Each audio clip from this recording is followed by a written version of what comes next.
Hi, I'm Susan Taylor, and I belong to an organization called Adopt a Golden, and I foster dogs, and mostly they're mixes of golden retrievers, and they might throw in another mix, I don't know. But I love every one of the dogs that I've had, and we're going to be on our 4th dog, and I would take more. I've got 4 dogs in the house right now that are ours.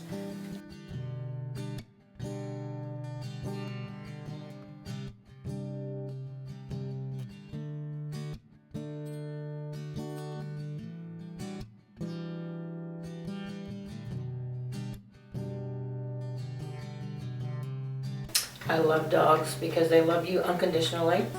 They're happy. They're glad to see you when you come home. They're glad to be with you. They stay with you. And they're just God's gift.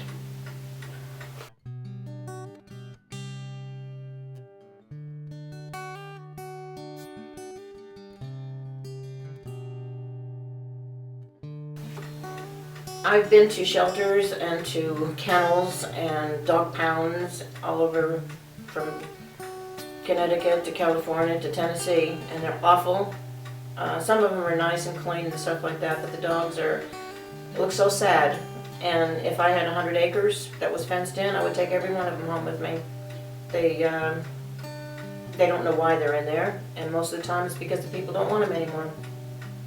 I was on the computer one day and I found this site, and it was Adopt a Golden. So I called and found out what it was about, and these 2 ladies started it about 4 or 5 years ago, and they work out of their homes, and they rescue golden mixes, and out of kennels, kill shelters, and they find foster homes like us, and there's probably about 30 more people around Tennessee that do it, and you keep the dog and you see how they are when they're in their moods and how they get along with people and kids and dogs and cats, and then they find adoptions for them.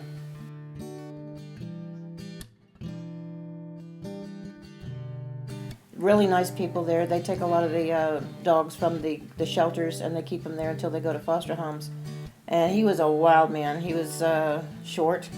He was the color of cornbread, and that's what they named him. And I had an awful time trying to call his name Cornbread. We called him Corn Dog and Cornbread. Well, Cornbread, Corny, everything.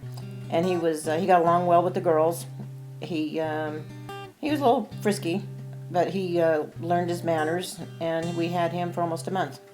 And he was awesome. He went to Connecticut to live.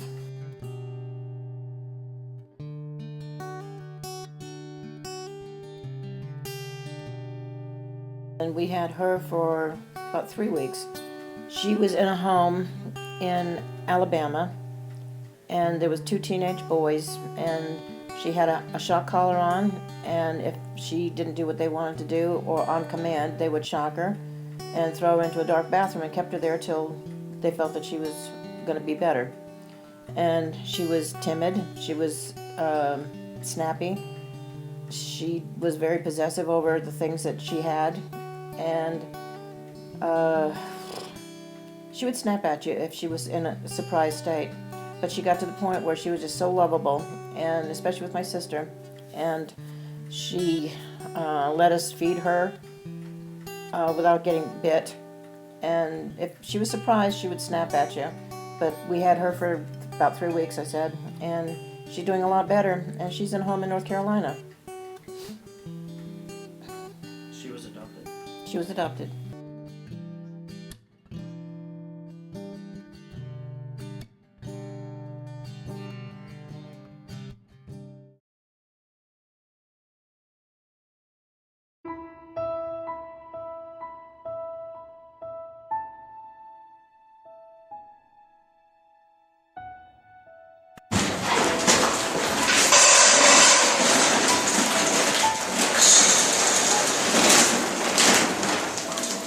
Now this is what you already take the video on. I don't know what people do to these dogs. These guys, look at this. Look at this. Josh, we're getting her off this right now. Help me. Can you fix Okay, right now we're in an abandoned house. Can you pick her? Idiot. left all these dogs in the basement.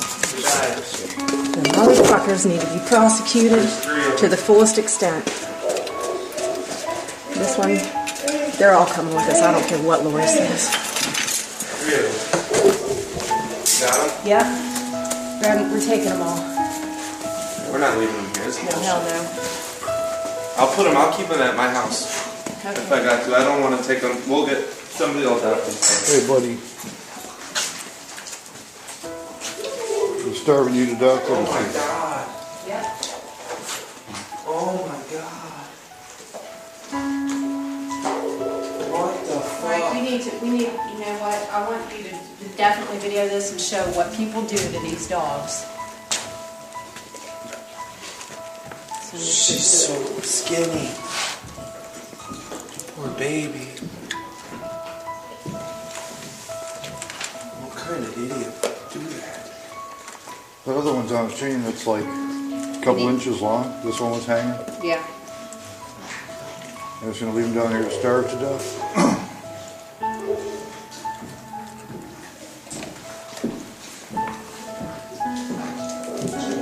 You all right, buddy? Go ahead. Don't choke.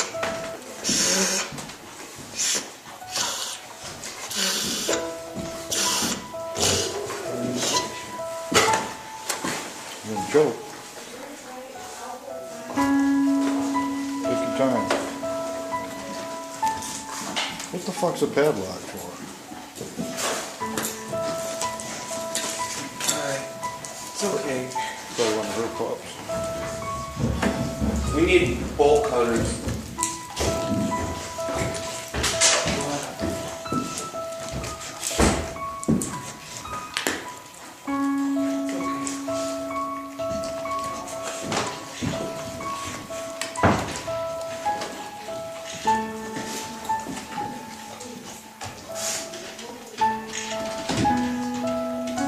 Like this. You kind of crank the door a little bit. He's Not right much, He's right not there. much, not much. He's right there. Come here, buddy. Come here, boy. Hi, buddy. It's okay, come here. Not much more. Just in case. Come here, boy. Hi, Pumpkin. Come here. Come here, bud. Where's those burgers at? Yeah. She really used them all. I think so. Come here, Bubba. Here you go.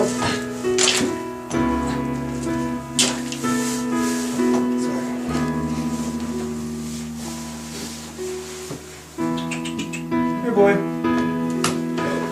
not much. I'm gonna step in. Take the chance to let him know. What if he's fucking me? That's not you. You're talking like Terry. Come on, boy. I can't even see a him. minute. I know. She had a shitload of burgers left. She I really. take all the dog stuff. Maybe check if there's a closet in there or something.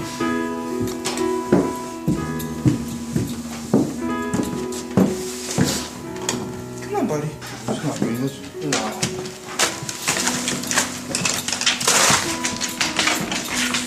How's he doing? Go. You need a second one? Evolutions?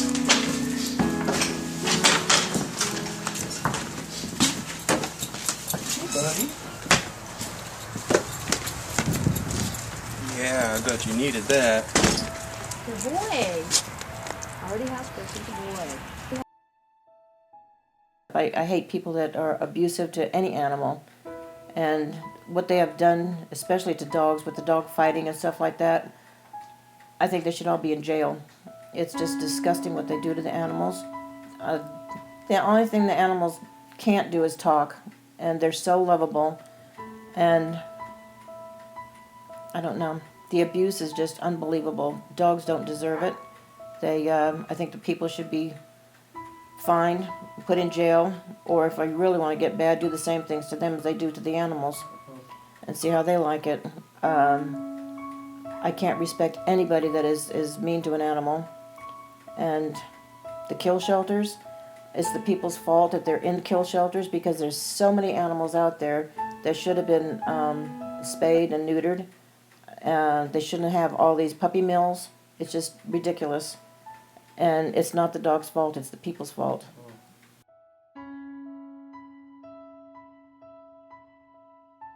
A lady named Jessica sends me emails, or all of us emails, on dogs that are available for foster. And there was this little boy. He was so skinny and so depressed, and his bones were showing. You could see every line on his back. You could see all his ribs, and his ears were down, and he just looked so sad. And I called Jess, and I go, I want Kip. And we went to Rocky Hill to see him, and he was sick. He had kennel cough, so they kept him isolated in one of the rooms. So we went there, and we sat on the floor, and he came to us, and he was so hungry. And I bought some treats with us, and he didn't know any commands or anything, but his tail was just between his legs. He just didn't know what to do. He was scared. So we fed him treats, and we stayed there for about an hour with him. And then we went back a week later, after he was all healed. And he had a cut in his ear, and he was filthy disgusting. He was full of mud. And anyway, we brought him home the next week, and he was scared to come in the house. He was scared in the car. He was scared in coming into the house. So we put him in a dog cage in the kitchen, and we let our 3 other dogs, sniff him and stuff like that. And he was fine, and they were fine. So we let him out, and he grew day by day. He gained weight. He wouldn't let me out of his sight. He knew that I was the food person and the huggy kissy one. And I called him Wigglebutt. They had named him Kip, but I called him Wigglebutt because his whole body and just shakes all over the place when, he sees anybody that, he loves. And he's gained almost 30 pounds since we've had him in a little over 2.5 months. And he's the most lovable dog, the sweetest dog, and he doesn't look anything like the dog in the picture from the shelter. He's just awesome. We kept him.